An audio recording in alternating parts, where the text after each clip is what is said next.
Hola, ¿cómo estás? Quisiera brindarte un gran y cariñoso saludo en el nombre de nuestro Señor Jesucristo. Hemos vuelto a realizar una reflexión en un espacio distinto, en un espacio diferente. Me gustó. Me gustan los días así. A lo mejor a la gente por lo general no le gusta. Le gustan los días más cálidos, con otra temperatura. Eh, en nuestra diálogo anterior, en nuestra conversación anterior, en nuestra reflexión, me encontré con un amigo, no estaba contemplado. Carlos fue el mejor amigo en algún momento de mi infancia. Junto con Paulo, son los amigos que me marcaron en la niñez, principalmente en un lugar, en un colegio donde no vivía en la misma ciudad. Por ser un colegio cristiano tuve que ir a estudiar a otra ciudad porque no había tanta presencia de cristianos en ese lugar y no había un colegio cristiano como en la ciudad donde pude estudiar. Y fue muy lindo. En esta oportunidad yo quiero hablar sobre esta comunidad cristiana acerca de cómo el Señor nos va mostrando su amor desde el predicador en este sinsentido que el predicador va encontrando un sentido en el amor de Dios. Él no tenía la plena claridad y no logra entender plenamente porque no había vuelto, o sea, no había venido Cristo por primera vez para manifestar todo el amor del Padre, para demostrar quién era el Padre, si en el fondo eso es lo que vino a hacer Cristo. Cristo vino a demostrar con su vida quién era el Padre, no con su muerte, que es lo que muchas veces el acento del mundo cristiano ha puesto, un tema con su sacrificio. Decimos claramente que el Señor ya antes de su entrega en la muerte dice, ya cumplí, ya desarrollé mi ministerio. Lo leímos hace pocos días atrás para que puedan mirar en los versículos anteriores. Pero no vamos a entrar en ese tema porque es más profundo y la verdad que como hay paradigmas que muchas veces los cristianos no queremos romper, no quiero entrar en ese tema.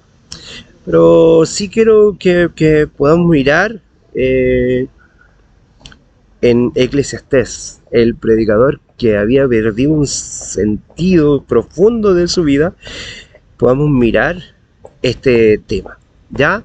Así es que te invito a que podamos orar primeramente para que podamos observar en, en el versículo 3 del primer capítulo de Eclesiastés, ¿de qué le sirve al hombre la vida secular y su relación con el trabajo? ¿De qué te sirve a ti, tú, como cristiano, como la primera iglesia, tú como el templo del Señor, como el templo del Espíritu Santo? ¿De qué te sirve a ti tener una relación personal con el Señor y poder mostrar en tu vida laboral, en tu trabajo, en tu quehacer, tu valorización humana? Y lo vamos a descubrir. Querido Padre Celestial, en primer lugar queremos pedirte tu dirección y tu apoyo y tu entendimiento para que esta cápsula, esta reflexión cristiana pueda calar hondo en cada uno de nosotros y podamos comprender lo que tú nos quieres decir acerca de nuestra vida laboral. Es importante, nosotros día a día compartimos con personas que piensan completamente distinto muchas veces a nosotros, pero queremos recordar que nosotros como cristianos somos la primera Biblia que las personas leerán. Somos el primer estudio bíblico que las personas leerán. Es por eso que queremos poner el énfasis en ese punto, en que nuestra primera predicación es por testimonio. Ayúdanos tú, Señor, para que esto pueda ser una realidad y vamos a abordar desde el libro de Eclesiastés lo que tú nos quieres decir en esta oportunidad. Todo lo agradecemos en los méritos de Cristo Jesús, entendiendo claramente que tú pondrás ese quehacer en nuestro corazón y ese entendimiento que nos falta para vivir una vida cristiana cada día más plena. Por eso, Señor, lo dejamos todos en tus manos, todos, para que tú no solamente nos lleves a entender, a leer, a comprender y a escuchar tu palabra, sino que a cumplirla principalmente. Gracias, Señor, por todo. Amén y amén. Bueno, después de hacer una descripción del tema, que un poco lo mencionamos en la misma lectura, ¿verdad? A través de los lentes contaminados y borrosos que tenía el predicador, porque él se separó de Dios.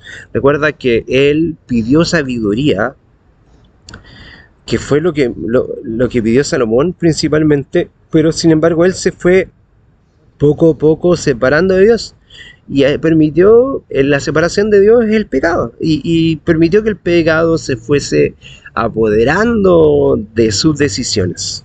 El predicador Salomón, que tenía una visión nublada, que puede ser tú y yo, alguien que esté predicando la palabra del Señor y esté viviendo una vida sin sentido, una vida incoherente. Sin embargo, como dijimos en uno de los capítulos anteriores, tú sigues siendo llamado. El Señor y tuvo que hacer todo un proceso en la vida de Salomón para que él pudiese decir al final de su discurso: el fin de todo discurso es este: tener esta relación directa con el Señor y cumplir y vivir en su palabra, vivir en sus mandamientos, vivir en su ley. Si él hubiese tenido una relación clara con Cristo, hubiese dicho: tener una vida plena en Cristo Jesús.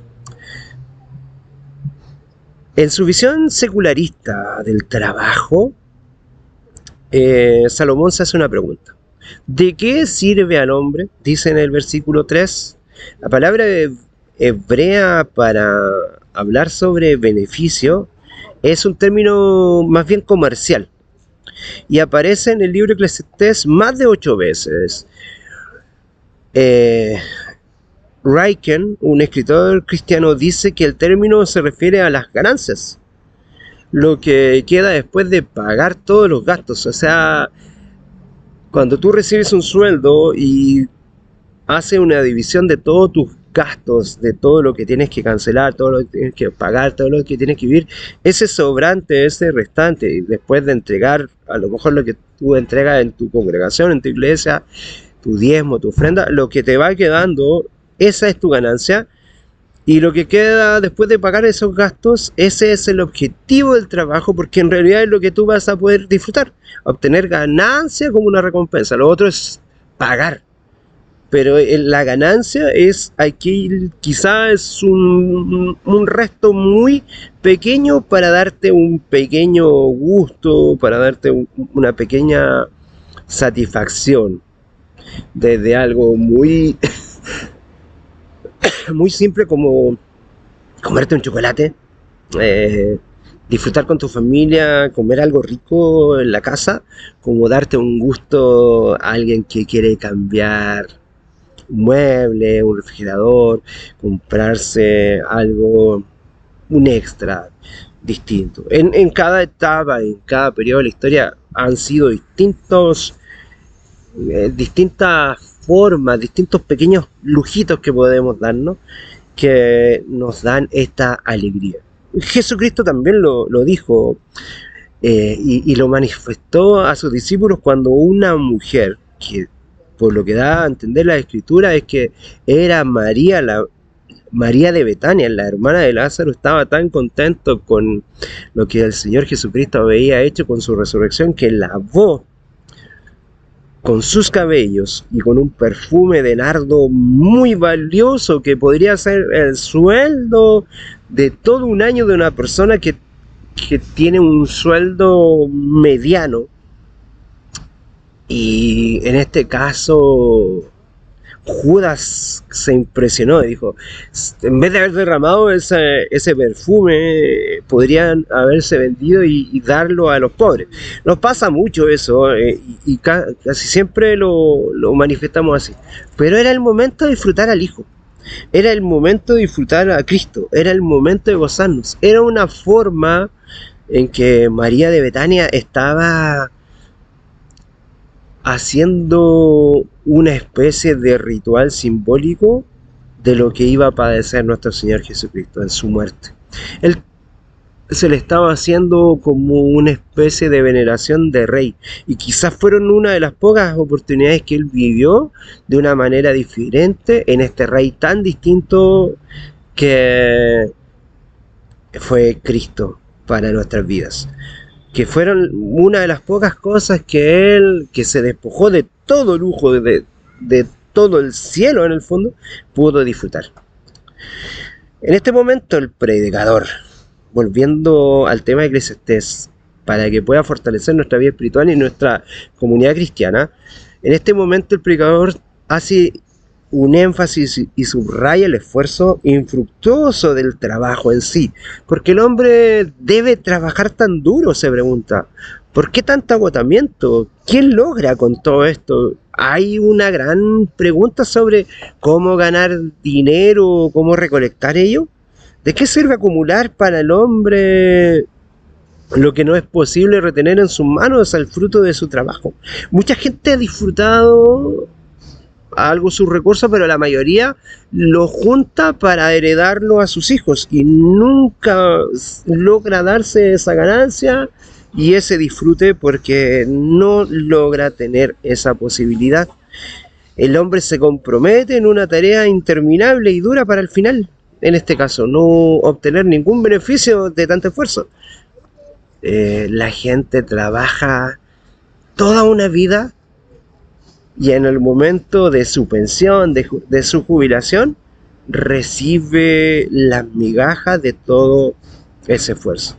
Desde el trabajador más humilde hasta el empresario más importante y más rico, todos trabajan hasta llegar a un agotamiento físico y mental. Y al final ellos mismos no ven ningún beneficio de ello.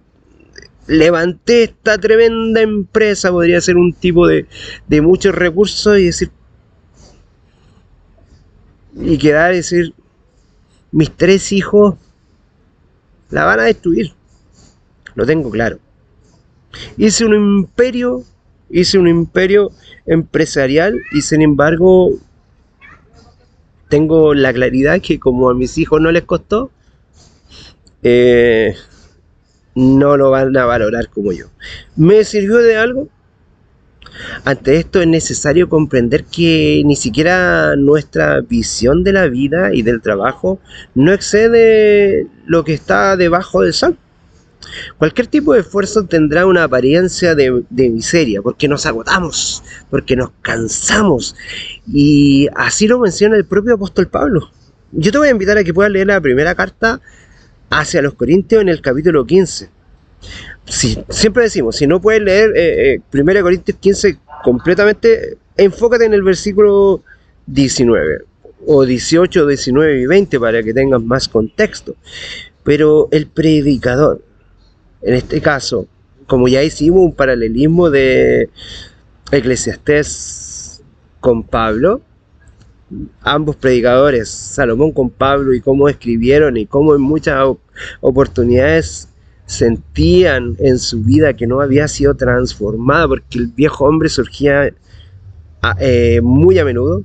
El predicador se dirigió a las personas que estaban preocupadas y totalmente centradas en las cuestiones sociales y económicas, que buscan riquezas y una buena posición social, son capaces de hacer lo imposible por estar en un lugar de poder o al lado de alguien que represente cierto poder o alguna actividad económica. Buscan riquezas y una buena posición, pero caminan en paralelo con la muerte y la fragilidad de la vida. Todos, en el fondo, todos sí. Viviendo lejos muchas veces de Dios y corriendo tras un beneficio que nunca llega. Porque la persona que no logra contentarse con lo que tiene, no puede contentarse con lo que va obteniendo a través del tiempo. No podría haber una mejor persona para ilustrar una inutilidad de la vida lejos de Dios como lo fue Salomón. El rey poseía todo lo que un hombre podía desear en esa época, un reino, primero era un reino poderoso, un reino con el templo más majestuoso y maravilloso, que venían partes de todo el mundo conocido a conocerlo, a ver sus maravillas y a entender la sabiduría de este gran hombre. El rey poseía todo esto. Y si el mundo no es capaz de satisfacer a una persona como un rey, imagínate, ¿cómo te va a satisfacer a ti y a mí si no es capaz el mundo de satisfacer al rey más importante de ese momento? Por eso llegamos a una conclusión en ese sentido. Llegamos a la siguiente conclusión. Al principal objetivo de este predicador sin sentido es advertir: sin Dios no hay ningún beneficio en el trabajo, porque tú no puedes mostrar nada. Tú no puedes mostrar nada de lo que está ahí. El trabajo es legítimo y necesario pero pierde su mayor significado cuando se utiliza en una búsqueda desenfrenada y un bienestar social. ¿Cómo está ahí? Bien, dame un segundito. No te salgo, sí, no, estoy trabajando.